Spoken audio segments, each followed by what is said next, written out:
Di video sebelumnya, kita membahas satu kesimpulan yang tidak nyaman, bahwa manusia sebagai konsep umum mulai kehilangan posisi sentralnya. Namun kenyataannya tidak berhenti di situ saja, karena sejarah menunjukkan satu hal yang konsisten. Sistem tidak pernah membuang semua orang sekaligus, sistem cuma menfilter.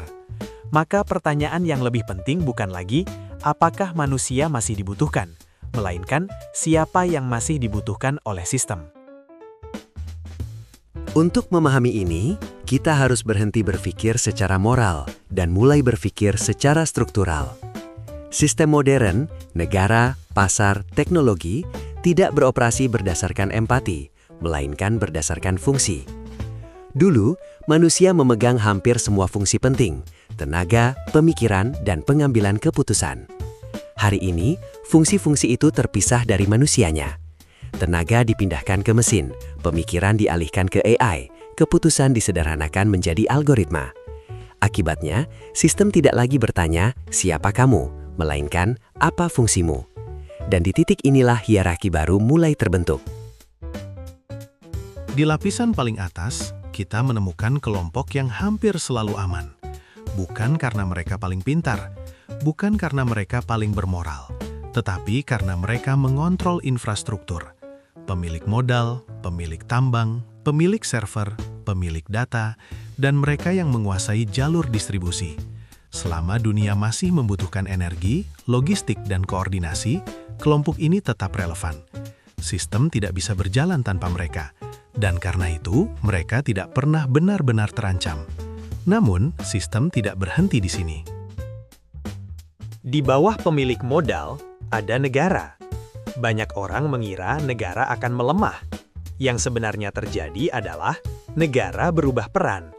Dari pelindung warga, menjadi penjaga stabilitas. Aparat, birokrasi inti, dan struktur hukum masih sangat dibutuhkan.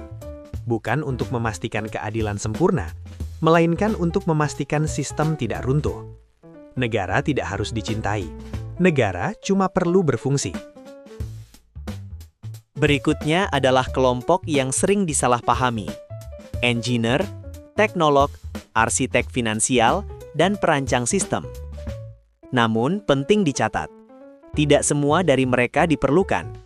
Yang dibutuhkan hanyalah mereka yang membangun sistem, mengoptimalkan efisiensi, atau menciptakan skala.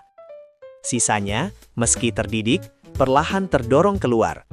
Karena sistem hanya menyimpan mereka yang membuat sistem lebih kuat.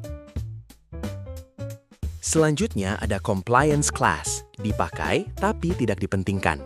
Disinilah mayoritas orang berada. Kelas yang masih bekerja, masih dibayar, dan masih merasa dibutuhkan.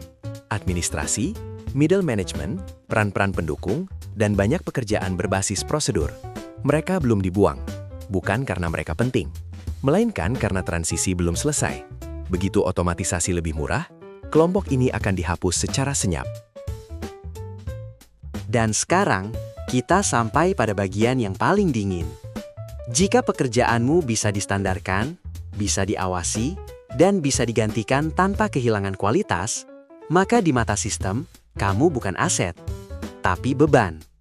Sebenarnya sistem tidak membenci kelompok ini. Sistem cuma tidak punya alasan untuk mempertahankannya. Namun, ada kondisi yang lebih berbahaya daripada menjadi miskin. Lebih berbahaya daripada menganggur, yaitu menjadi tidak relevan. Sistem modern tidak perlu menindas semua orang. Menindas itu mahal. Yang dilakukan sistem adalah lebih efisien. Berhenti menghitung. Ketika kamu tidak lagi dihitung, kamu tidak dilawan, tidak dibela, dan tidak dibicarakan. Kamu dianggap tidak ada. Maka pertanyaan akhirnya bukan lagi tentang masa depan manusia, melainkan tentang posisi. Di lapisan mana kamu berdiri? Apakah kamu punya leverage? Apakah kamu punya fungsi yang tidak mudah diganti? Atau apakah kamu hanya mengisi grafik, statistik, dan laporan tahunan? Karena di masa depan, yang tidak dibutuhkan oleh sistem tidak akan diberi suara. Mereka tidak dihancurkan. Mereka hanya menghilang.